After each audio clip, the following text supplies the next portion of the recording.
Ouais, salut les gars, donc j'ai fini les cours plutôt tard, 17h45. J'ai vendu un truc sur le bon coin, donc je me rencontrais à un petit endroit là il y a pas longtemps, à 18h30, donc voilà, j'ai vendu ça vite fait. Là il est quelle heure? Il est 18h38, donc là je vais rentrer. Vas-y, nique sa mère les devoirs. Je vais rentrer, du coup je vais me mettre à bosser. Je vais continuer à backtester. Je vais vous faire une petite vidéo sur les graphiques, je vais vous parler de trucs sur les graphiques et puis voilà quoi, petit résumé de la soirée. Là je rentre, je bosse, je backteste jusqu'à ce que je mange. Après je fais ma muscu et je continue à backtest jusqu'à ce que je pars dormir. Donc ouais, je vous vois après. Je suis un peu crevé. Ouais les gars, il est 20h tout pile et je viens juste de finir de manger et normalement je fais 1 heure de muscu après manger. Sauf que là du coup bah ça sera fini à 21h et je veux pas me... J'aurais genre si je me couche à minuit par exemple, j'aurais que 3 heures pour backtester. Donc je vais faire une séance de sport qui dure une demi-heure aujourd'hui et parce que d'habitude c'est 1 heure. Et ce que je vais faire c'est que, j'ai jamais fait ça, mais ce que je vais faire c'est que je vais me filmer à faire un petit peu, enfin je vais pas tout filmer, mais en gros mon défi c'est que, donc là le temps il s'écoule, là je fais ma vidéo et là direct je me mets au sol et je l'ai fait. Donc là j'ai une demi-heure pour faire 500 pompes, donc en vrai tranquille.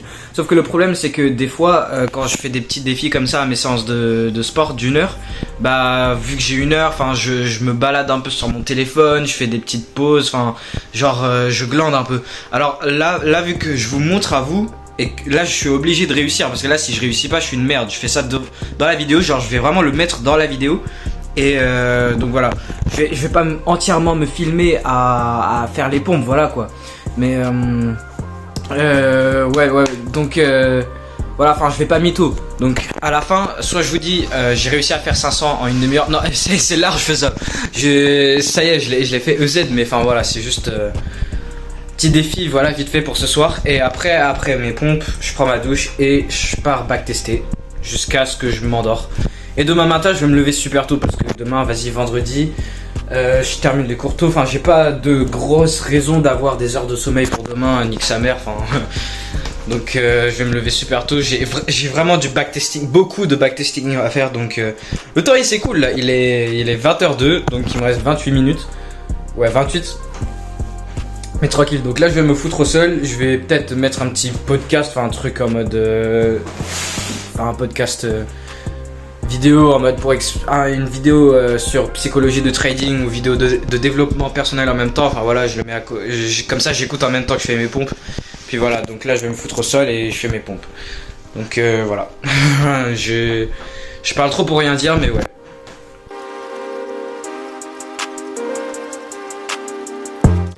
Ouais les gars, maintenant sur les graphiques, donc ouais bien évidemment mon challenge là, 500 pompes en une demi-heure, ça se fait facile, je sais faire maintenant. Puis je vais repartir à faire 1000 pompes par jour parce que je faisais ça avant vers l'été, vu que l'été, enfin j'avais toute la journée, j'étais pas à l'école avec l'école, enfin juste tu me donnes 12 heures et je les fais facile tes 1000 pompes. Donc ouais je vais essayer de partir vers les 1000 pompes même avec l'école maintenant, enfin c'est mon objectif. Donc bref, maintenant aujourd'hui ce qui est drôle c'est que j'ai pas grand chose à vous montrer. Là j'ai un trade qui vient juste de se fermer en perte sur l'or, mais c'est très détaillé, je dois repartir genre vraiment sur le 1 minute, enfin vraiment je dois rescroller et tout, ça sera super chiant, ça sera chiant. Donc, et j'ai ça sur le Bitcoin, je veux chercher un trade sur le Bitcoin, donc je vais vous expliquer cette idée de trade. Donc là on est sur le 1 jour et donc on est bien sur cette tendance haussière. Enfin là on est... Putain mais c'est trop dur de gérer avec ma main sur le téléphone, désolé. Donc on est bien sur cette tendance haussière et on est arrivé à un niveau clé où on peut chercher des achats.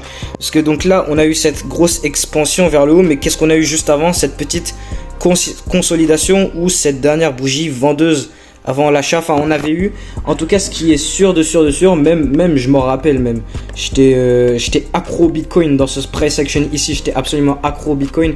Et là on avait eu du coup un niveau d'offre où genre le prix rejetait, enfin une sorte de résistance, et là le prix vient le casser. Donc là on a cette offre qui se transforme en demande et c'est juste globalement un niveau de demande.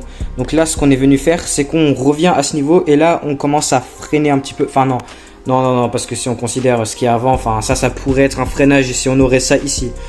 Donc ouais, et là on a une bougie indécision, on a une bougie haussière faible et là on a cette bougie haussière indécise encore. Donc là on a aucune confirmation pour l'instant, rien que sur le 1 jour.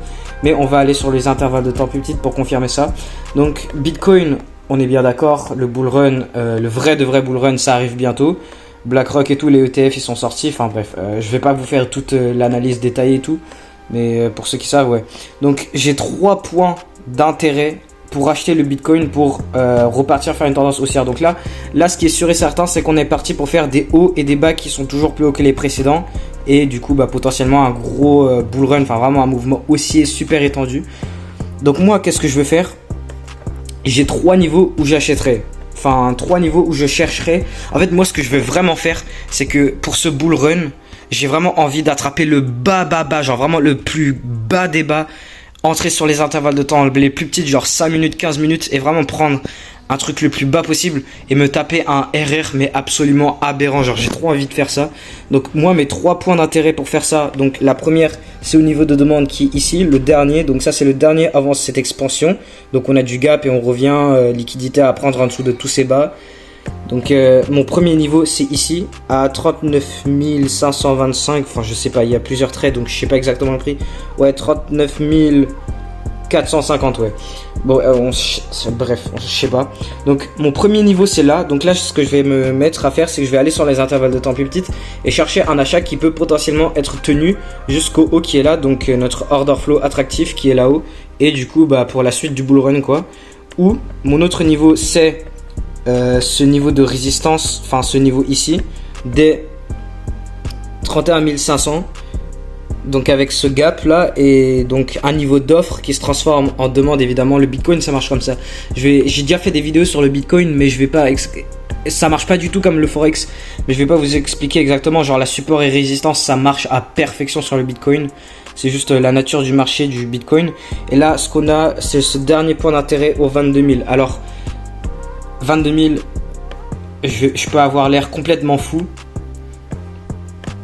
Mais bref, je crois que j'avais déjà fait une vidéo sur les 22 000. Mais bon, je ferai une autre vidéo sur vous expliquant complètement. Donc voilà, j'ai ces 3 niveaux clés où je veux chercher. Ces 3 niveaux clés, elles ont énormément de raisons de leur sélection, ok. Mais je vais pas tout expliquer. Donc j'ai ces 3 niveaux clés là où je veux vraiment me mettre sur les intervalles de temps plus petites et chercher l'entrée la plus raffinée pour me mettre dans le bull run avec un RR aberrant. Donc là moi ça me semble complètement plausible qu'on a cette montée, petit retracement pour ensuite repartir. Enfin je sais pas, ça semble à peu près logique. Donc pour moi c'est vraiment soit ce niveau là, soit ici, à ce niveau ici, ou soit donc 31 500. Donc moi qu'est-ce que je fais, c'est que je vais sur les intervalles de temps plus petites. Donc là sur les heures, alors ici, donc j'ai mis ici une petite note disant buys, donc achat si cassure de l'offre plus au-dessus du nuage de la moyenne mobile 50. Donc je vais vous expliquer ça, pourquoi ça. Donc là on est sur une tendance baissière avec des hauts et des bas qui sont plus bas que les précédents. Et notre dernier niveau d'offre c'est ce niveau ici, ça là. Et comme vous pouvez le voir, on le rejette. Donc moi je trade vraiment les niveaux clés sur le Bitcoin. Et là le problème c'est qu'on vient respecter le niveau de demande. Donc le niveau de demande, cette dernière bougie vendeuse avant l'achat qui se rencontre avec du coup ces points clés ici. Comme vous pouvez le voir, on est vraiment sur cette consolidation. Donc soit on accumule, soit on distribue pour aller plus bas. Mais pour moi, pour valider l'achat, il faudrait qu'on casse 40 660, donc le niveau d'offre qui est là, plus on se met au-dessus de la moyenne mobile 50, le nuage de la moyenne mobile 50. Donc là on a le nuage de la moyenne mobile 50 et ceci est très important. Je crois que j'ai déjà fait une vidéo avant en expliquant ce que c'est, mais en gros c'est vraiment un truc, quand on est sur une tendance baissière, le prix il est collé à la moyenne mobile 50. Quand il s'écarte de fou de la moyenne mobile 50, il doit toujours revenir dans le nuage pour repartir. Quand on est sur, en tout cas quand on est sur une tendance baissière, on est en dessous du nuage de la moyenne mobile 50, et quand on est sur une tendance haussière, on est au-dessus du nuage. Donc en fait ce qui se passe, c'est qu'on est en train de rejeter le niveau d'offre, donc la supply, et en plus de ça, on est à l'intérieur du nuage. Donc là on est vraiment sur une pure hésitation. Donc soit on va partir vers le bas et on va rester en dessous du nuage de la moyenne mobile 50, continuer la tendance baissière et du coup niquer mon niveau des 38 450, ou soit on va casser le niveau d'offre, se mettre au-dessus de la moyenne mobile 50, et c'est là où je chercherai mes achats avec mes entrées en confirmation et tout. Donc voilà mon billet sur le Bitcoin. Donc là vous avez tout mon billet sur le Bitcoin. Récapitulatif vite fait, on est revenu à ce niveau clé des 38 450, 460 ouais, sur le journalier. Et là ce qui se passe, c'est qu'on est en train de consolider en rejetant l'offre et la dernière demande, et on n'est ni au-dessus ni en dessous de du nuage de la moyenne mobile 50. Donc je vais arrêter la vidéo là, je vais backtester pour le reste de la soirée jusqu'à ce que je m'endors. La vidéo elle est plutôt longue, là elle est très longue.